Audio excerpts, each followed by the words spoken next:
கூட்டணியில் தாவேகாவை சேர்க்கும் அதிமுகவின் தொடர் முயற்சிகள் அக்கட்சியின் பலவீனமா அல்லது அரசியல் வியூகமா என்ற கேள்விகளை எழுப்புகின்றன.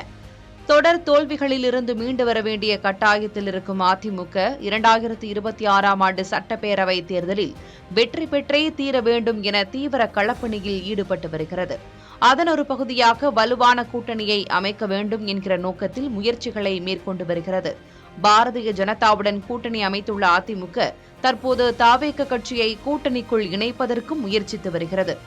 அதிமுகவுடன் தாவேக கூட்டணி வைக்க வேண்டும் என்பதை பல்வேறு சூழலில் அதிமுக நிர்வாகிகள் தெரிவிக்கின்றனர். அதில் முக்கியமாக மக்களை மீட்போம், தமிழகத்தை காப்போம் என்ற பெயரில் மேற்கொண்டு வரும் பிரச்சார பயணத்தின் போது அதிமுக பொதுச் செயலாளர் எடப்பாடி கே பழனிசாமி பேசியது பேசுபொருளாகியது. அதிமுக பிரச்சார கூட்டத்தில் தாவேக கொடியினை பிடித்தபடி சிலர் நின்று கொண்டிருப்பதை பார்த்த எடப்பாடி கே பழனிசாமி, அதிமுகவால் அமைக்கப்படும் கூட்டணி வலுவான கூட்டணியாக இருக்கும், அங்கு பாருங்கள் கொடி பறக்குதா, பிள்ளையார் சுழி போட்டாங்க என்றார். அதிமுக தலைமையிலே அமைக்கப்படுகின்ற கூட்டணி வலுவான கூட்டணியா இருக்கும். பாருங்க கொடி பறக்குது.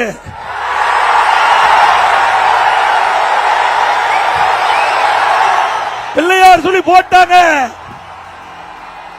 எழுச்சி ஆரவாரம். தேர்தல் கூட்டணிக்கு கட்சிகளுக்கு அழைப்பு விடுவது இயல்புதான். ஆனால் தாவேக தரப்பிலிருந்து எந்த ஒரு பதிலும் இல்லாத பட்சத்தில் அதிமுகவினரின் அழைப்புதான் கேள்விக்குள்ளாக்கப்படுகிறது. அதிமுக முன்னாள் அமைச்சர் ஆர்.பி. உதயகுமாரின் சமீபத்திய கருத்தும் கவனிக்கப்பட வேண்டியதாக இருக்கிறது. தாவேக அதிமுக கூட கூட்டணி வருவதற்கு தயாராகிற மாதிரி தற்போது இருக்கிற சூழ்நிலையில நல்ல உங்க வாக்கு பொண்ணாகட்டும். விஜய் அவர்கள் கட்சியை காப்பாற்றுகிற நல்ல முடிவை, தொண்டர்களை காப்பாற்றுகிற நல்ல முடிவை, அதன் மூலமாக மக்களுக்கு தொடர்ந்து தன் ஆயுள் முழுவதும் சேவை செய்கிற நல்ல வாய்ப்பை நழுவ மாட்டார்கள். இன்னும் ஒருபடி மேலே சென்று அதிமுக கூட்டணிக்கு தாவேக வருவது விஜயின் எதிர்காலத்திற்கு பாதுகாப்பிற்கும் நல்லது என்று அதிமுக முன்னாள் அமைச்சர் ராஜேந்திர பாலாஜி கூறுகிறார். கூட்டணிக்கு வந்தால் அவருக்கு நல்லது, வரவில்லை என்று சொன்னாலும் அதிமுக எந்த கருதலும் கிடையாது. அதிமுக ஓட்டு சதவீதம் கொஞ்சம் குறைமை ஒழிய வெற்றியினுடைய விளிம்பிலிருந்து அதிமுக ஒருபோதும் இறங்கி வராது. நிச்சயமாக அதிமுக ஆட்சி தான் வரப்போகிறது. வந்தால் 220 சீட்டு அதிமுக, வரலன்னா 150 சீட்டு அதிமுக. இதுதான் வருவார். வருவது அவருக்கு நல்லது, வருவது அவருக்கு எதிர்காலத்துக்கு நல்லது. இது எனது கருத்து. கூட்டணிக்கான அழைப்பு வழக்கமான ஒன்றுதான் என கூறியிருக்கும் அதிமுக எம்பி இன்பதுரை, தாவேக மட்டுமல்லாமல் திமுகவை எதிர்க்கும் சிறிய கட்சிகளுக்கும் அழைப்பு விடுக்கப்பட்டிருப்பதாக தெரிவித்திருக்கிறார்.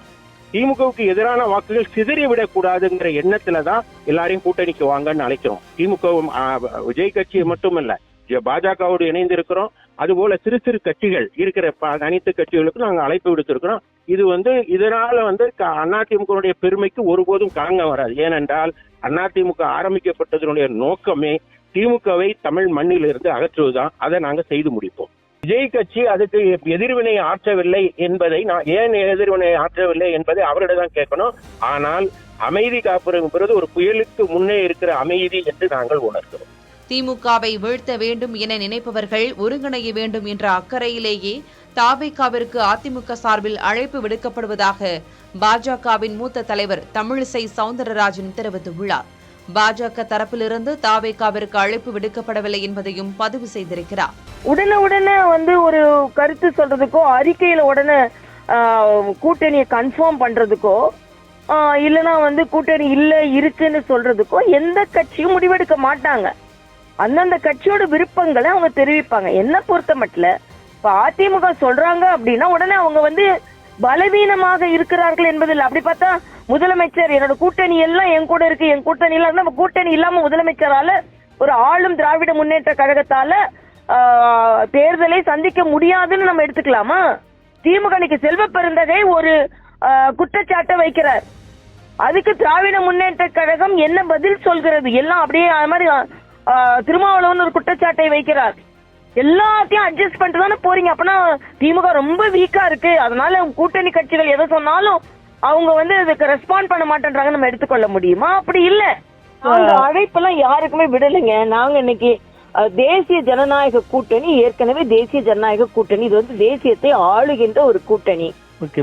தேர்தல் அரேஞ்ச்மெண்ட்ன்றது வேற. கூட்டணி இப்ப திமுக கூட இருக்கிறவங்க எல்லாரும் கொள்கை கூட்டணியா இல்ல கொள்கையில வேறுபாடு உள்ளவங்க தான். இன்னைக்கு கம்யூனிஸ்டுகள் வந்து இன்னைக்கு தொழிலாளர்கள் போராட்டம் நடத்தி கொண்டு இருக்கிறார்கள். கம்யூனிஸ்ட் அவங்க கூட கூட்டணியில இருந்து கொண்டு இருக்கிறார்கள்.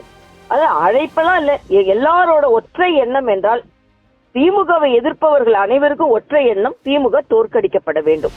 கூட்டணியை பலப்படுத்த வேண்டும் என்ற நோக்கில் அதிமுக விருப்பத்தை தெரிவிப்பதாக கூறினாலும் தற்போதைய சூழலில் அக்கட்சியினர் இதுபோன்று தொடர்ந்து அழைப்பு விடுப்பதை தவிர்க்க வேண்டும் என்று பத்திரிகையாளர் பிரியன் கூறியிருக்கிறார். இப்ப இருக்கிற நிலைமை என்னன்னா, அதிமுக பாஜக வந்து அவர்களால் வந்து அந்த கூட்டணியால வந்து கண்டிப்பா திமுக அணியை வந்து வெற்றி பெற முடியாது என்பது அவர்களுக்கு நன்றாகவே தெரிந்திருக்கிறது. அதனால வந்து விஜய் வந்து வலைவீசி அவங்க தேடி இருக்காங்க. வலைவீசி வந்து கூட்டணியில் சேர்க்க முடியுமா என்று முயற்சி செய்து பார்க்கிறார்கள். அதுதான் வந்து நீங்க திமுக மீண்டும் ஆட்சிக்கு வந்தா அவங்க கட்சியை அழைச்சிருவாங்க அப்படின்னு சொல்ற விஷயங்கள். இதெல்லாம் வந்து எப்படி இருக்குன்னா, பாஜகவோட வந்து அதிமுக இருந்தா அதிமுக அழிஞ்சு போயிடும் திருமாவளவன் சொல்றாருல்ல, அது மாதிரிதான் அது. திருமாவளவன் சொல்றதும் சரியில்லை. இது வந்து அவரும் எடப்பாடி அவர்களே வந்து கொடியை பார்த்துட்டு பிள்ளையார் சொல்லி போட்டாச்சு கூட்டணி அப்படின்னு ஒரு உற்சாகமா பேசுறாரு. ஸோ இதெல்லாம் வந்து பாத்தீங்கன்னா அவங்களுடைய விரக்தி நிலைமையும் அதாவது வெற்றி பெற முடியுமான்ற ஒரு சந்தேகம் அவங்களுக்கு இருக்கு. இந்த போக்கு எப்படி இருக்குன்னு பாத்தீங்கன்னா, இது வந்து அதிமுக தொண்டர்களையும் பிரமுகர்களையும் ஒரு மன ரீதியா வந்து தாவேகா நம்ம கூட்டணிக்கு வந்துரும் அப்படின்னு தயார்படுத்துற நிலையில தான் இருக்கு. நீங்க கவலைப்படாதீங்க, தாவேகா நம்ம கூட்டணிக்கு வந்துடும், நம்ம வெற்றி பெற்றலாம், ஆட்சியை பிடிச்சிடலான்னு அந்த தொண்டர்களுக்கும் நிர்வாகிகளுக்கும் ஒரு நம்பிக்கை கொடுக்குற மாதிரியான ஒரு விஷயத்தை தொடர்ந்து இவங்க பண்ணிட்டு இருக்காங்க. நாளைக்கு ஏதோ ஒரு காரணத்தினால விஜய் இந்த கூட்டணிக்கு வர முடியல, அவர் தனியாவே நிற்கிறாரு அப்படின்னு போனா அதிமுக தொண்டர்களும் நிர்வாகிகளும் மன ரீதியாக வலிமையேற்று போய்விடுவார்கள், பலம் இல்லாத போயிடுவார்கள். அவர்கள் வந்து தேர்தல் வேலை கூட செய்ய மாட்டாங்க.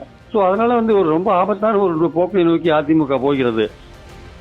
கூட்டணியில் இணைய வேண்டும் என்கிற அதிமுகவின் விருப்பத்திற்கு தாவேகாவின் பதில் என்னவாக இருக்கும் என்பதை பொறுத்திருந்துதான் பார்க்க வேண்டும்.